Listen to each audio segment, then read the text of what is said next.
ప్రజాపాలన పేరుతో అధికారంలోకి వచ్చిన కాంగ్రెస్ ప్రభుత్వంలో ప్రజాపాలన లేదు, మొత్తం ఒక గూండా పాలన సాగుతుందనేది చాలా మంది చెప్తున్నటువంటి మాట. ఎందుకంటే స్వయంగా ప్రభుత్వాన్ని ప్రశ్నించినటువంటి పాపానికి నిన్న ఇద్దరు మహిళా జర్నలిస్టులపైన సీఎం సొంత గ్రామం కొండారెడ్డిపల్లిలో ఎటువంటి దాడి జరిగిందో మనం చూసాం. ప్రభుత్వం అధికారంలోకి వచ్చిన తర్వాత అనేక మంది జర్నలిస్టులపైన ఎవరైతే ప్రశ్నిస్తారో వాళ్ళు ఒక వల్గర్గా మాట్లాడడం కాదు, లేదంటే ఒక క్రిటిసైజ్ అంటే నిర్మాణాత్మకమైనటువంటి క్రిటిసైజ్ చేసి నిర్మాణాత్మకంగా ఈ ఇష్యూస్ మీద లేవదీస్తున్నటువంటి అంశాలు లేవదీస్తున్నటువంటి జర్నలిస్టులపైన డైరెక్ట్గా దాడులకు దిగుతున్నారు, ఏకంగా భౌతిక దాడులకు కూడా దిగుతున్నారు. సో ఎస్, మా ప్రతినిధి మహేష్ లైవ్లో ఉన్నారు. మహేష్, జర్నలిస్టులకు ఆత్మస్థైర్యం కోల్పోకుండా ఎట్లా ఉండాల్సినటువంటి పరిస్థితి కనిపిస్తుంది? ఎందుకంటే ఎవరైతే ప్రశ్నిస్తారో వాళ్ళపైన నేరుగా అటాక్స్ చేయడం, భౌతిక దాడులకు దిగడం మనం చూస్తున్నాం, కేసులు పెట్టడం మనం చూస్తున్నాం. జర్నలిస్టులు ఆత్మస్థైర్యం కోల్పోకుండా ఎట్లా ఉండాల్సిన అవసరం ఉందనేది జర్నలిస్టులు చర్చించుకుంటున్నారు. ప్రశ్నిస్తే శాపంగా జర్నలిస్టుల పరిస్థితి మారిందని చెప్పాలి. నిన్న సీఎం సొంత గ్రామమైన కొండారెడ్డిపల్లిలో ఇద్దరు మహిళా జర్నలిస్టులపై గ్రామస్తులు కాంగ్రెస్ కార్యకర్తలు పెద్ద సంఖ్యలో కూడా గుమ్మిగూడి వారిపై దాడి చేసినారు. అదే వారి రైతు రుణమాఫీ వార్తల కవరేజ్ సందర్భంగా నిన్న కొండారెడ్డిపల్లికి వెళ్ళిన మహిళా జర్నలిస్టు సరిత విజయారెడ్డిపై అటు కెమెరాలు లాక్కొని, వారి కెమెరాలోని చిప్పులు కూడా లాక్కొని, మొబైల్స్ కూడా లాక్కొని వారిని భయభ్రాంతులకు గురి చేసి అటు పరుష పదజాలంతో కూడా వారి మీద భౌతిక దాడులు దిగిన పరిస్థితి కనిపిస్తుంది. ఇక ఇదే గత కాంగ్రెస్ ప్రభుత్వం ఏర్పడి 8 నెలల నుంచి కూడా అటు ప్రశ్నించిన గొంతులపై కూడా ఇదే విధమైన భౌతిక దాడులు కావచ్చు, ఇటు సోషల్ మీడియాల వేదిక కూడా దాడులు కూడా జరుగుతున్న పరిస్థితి కనిపిస్తున్నాము. ఇటు యూట్యూబ్ సంబంధించిన జర్నలిస్టులు అటు చిలుక ప్రవీణ్ కావచ్చు, జర్నలిస్ట్ శంకర్ కావచ్చు, దాంతోపాటు మరొక జర్నలిస్టు శ్రీచరణ్పై కూడా అటు మనం నిరుద్యోగ సమస్యలు, అటు నిరుద్యోగుల సంబంధించి వారి సమస్యలు కవర్ చేసేందుకు వెళ్ళిన ఉస్మానియా యూనివర్సిటీలో శ్రీచరణ్పై కూడా పోలీసులు ఏ విధంగా అటాక్ చేశారని కూడా మనం గమనించవచ్చు. అయితే కాంగ్రెస్ ప్రభుత్వ హయాంలో అటు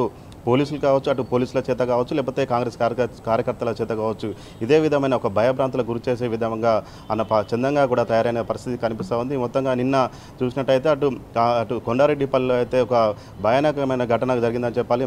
మహిళా జర్నలిస్టులను చూడకుండా కూడా పెద్ద సంఖ్యలో కూడా వచ్చి కాంగ్రెస్ కార్యకర్తలు మహిళా జర్నలిస్టులని భయభ్రాంతులకు గురి చేసి వారిని ఎలాంటి చూశారో యావత్ జర్నలిస్టు సంఘాలన్నీ కూడా తీవ్రంగా ఖండించారని చెప్పాలి. ఇక అంతేకాకుండా అటు వారు పోలీస్ స్టేషన్కి వెళ్ళినా కానీ పోలీస్ స్టేషన్లో వీరి మీద కాంగ్రెస్ కార్యకర్తల మీద ఫిర్యాదు చేసేందుకు వెళ్ళినా కానీ వారికి సంబంధించిన మొబైల్ ఫోన్స్ను లాక్కోవడం కావచ్చు, ఇవన్నీ చేసి పోలీస్ స్టేషన్లో కూడా ఇటు భయభ్రాంతులకు గురి చేసే ప్రయత్నం చేశారు. ఇక నిన్న 12 గంటలకు స్థానిక పోలీస్ స్టేషన్లో కంప్లైంట్ చేస్తే రాత్రి 9 గంటల వరకు కూడా ఇటు ఎఫ్ఐఆర్ నమోదు కానీ పరిస్థితి కనిపిస్తుంది. ఇదే విషయంపై ఈరోజు మహిళా జర్నలిస్టులు ఉమెన్ కమిషన్ని కలిసి పూసగుచ్చినట్లు చెప్పిన పరిస్థితి కనిపిస్తుంది. అయితే ఉమెన్ కమిషన్ అటు సోషల్ మీడియాలో వచ్చిన వార్తల నేపథ్యంలో, వీడియోల నేపథ్యంలో కూడా కొంత వీరి మీద యాక్షన్ తీసుకుంటామని మహిళా జర్నలిస్టులకు అయితే కొంత హామీ ఇచ్చినట్టు తెలుస్తుంది. ఇక మరోవైపు డీజీపీని సైతము కలిసి తమపై జరిగిన దాడిపై దుండగులపై అటు కాంగ్రెస్ కార్యకర్తలపై కూడా తగిన చర్యలు తీసుకోవాలంటూ కూడా డీజీపీకి వినతి పత్రం సమర్పించారు. ఈ నేపథ్యంలో డీజీపీ కూడా తగిన చర్యలు తీసుకుంటామని కూడా హామీ ఇచ్చారు. అయితే గత 8 నెలల నుంచి కూడా ఇలాంటి భౌతిక దాడులు కావచ్చు, సోషల్ మీడియా వేదిక కావచ్చు కూడా దాడుల అనేది పెరిగిపోతున్న పరిస్థితి కనిపిస్తుంది. ప్రశ్నిస్తే మాత్రము ఎలాంటి దాడులకు కూడా ఉపేక్షించామని కూడా కాంగ్రెస్ కార్యకర్తలు అయితే ఉన్నట్టు తెలుస్తూ ఉంది. ఇక ప్రశ్నించే గొంతులను నొక్కాలి అని ప్రభుత్వం ఏమైనా ఆదేశించిందా? సీఎం రేవంత్ రెడ్డి ఏమైనా చెప్పారా?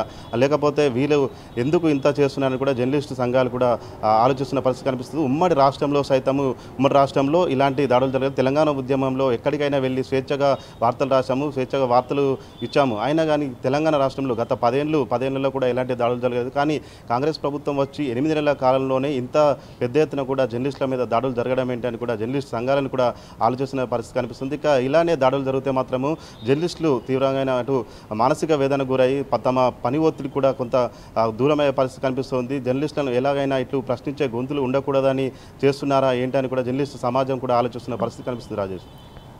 Right, thank you Mahesh. ప్రశ్నించే జర్నలిస్టులపైన తెలంగాణ రాష్ట్రంలో కేసులు, లేదంటే డైరెక్ట్గా భౌతిక దాడులు, ఇది రాష్ట్రంలో జర్నలిస్టులు ఎదుర్కొంటున్నటువంటి పరిస్థితి. జర్నలిస్టులు కానీ ఎవరైనా సామాజిక ఉద్యమకారులు కానీ ప్రభుత్వ లోపాలని నేరుగా ఎత్తి చూపుతుంటే వాళ్ళు పొందుతున్నటువంటి ప్రతిఫలం ఏంటంటే వాళ్ళు కేసులు ఎదుర్కొంటున్నారు, లేదంటే భౌతిక దాడులు ఎదుర్కొంటున్నారు. సో నిన్నటికిన్న స్వయంగా సీఎం రేవంత్ రెడ్డి సొంత గ్రామంలో, సొంత నియోజకవర్గం కాదు, సొంత మండలం కాదు, సొంత గ్రామంలో సీఎం రేవంత్ రెడ్డి నివాసం దగ్గరలో సమీపంలో ముందుగానే అక్కడ ఇద్దరు మహిళా జర్నలిస్టులు సరిత అండ్ విజయారెడ్డి పైన ఏకంగా ఒక 50-60 మంది రౌండ్ చేయడం, వాళ్ళని అటాక్ చేయడం, తర్వాత వాళ్ళని ఇష్టారీతిగా వాళ్ళని తిట్టడం, వాళ్ళ అబ్యూజివ్ లాంగ్వేజ్ మాట్లాడడం, వాళ్ళ దగ్గర నుంచి కెమెరాలు కావచ్చు, ఫోన్లు కావచ్చు, ఒక డివైజెస్ ఏవైతే ప్రాపర్టీస్ ఉంటాయో అవన్నీ లాక్కోవడం, అటు నుంచి పోలీస్ స్టేషన్కి వెళ్తే పోలీసుల ముందే చాలా ఇష్టారీతిగా మాట్లాడడం అనేది మనం చూసాం. ఈ మేరకు ఇవాళ వాళ్ళు డీజీపీని కలిశారు అండ్ మహిళా కమిషన్ను కలిశారు. సో ఇది జర్నలిస్టులు రాష్ట్రంలో ఎదుర్కొన్నటువంటి పరిస్థితి. సో ప్రజాపాలన ఇందిరమ్మ రాజ్యంలో ఇదేనా జర్నలిస్టులకు జరుగుతున్నటువంటి న్యాయం? ఇలాగైతే ఇంకా ఎప్పుడు ప్రశ్నించొద్దా, ప్రభుత్వ లోపాలు ఎత్తి చూపొద్దా అంటూ జర్నలిస్టులు ప్రశ్నిస్తున్నారు. సో నిన్న జరిగిన దాడి ఏదైతే ఉందో అది చివరిది కావాలి, మళ్ళీ ఇటువంటివి రిపీట్ కావద్దు అనేది జర్నలిస్టులు కోరుకుంటున్నారు.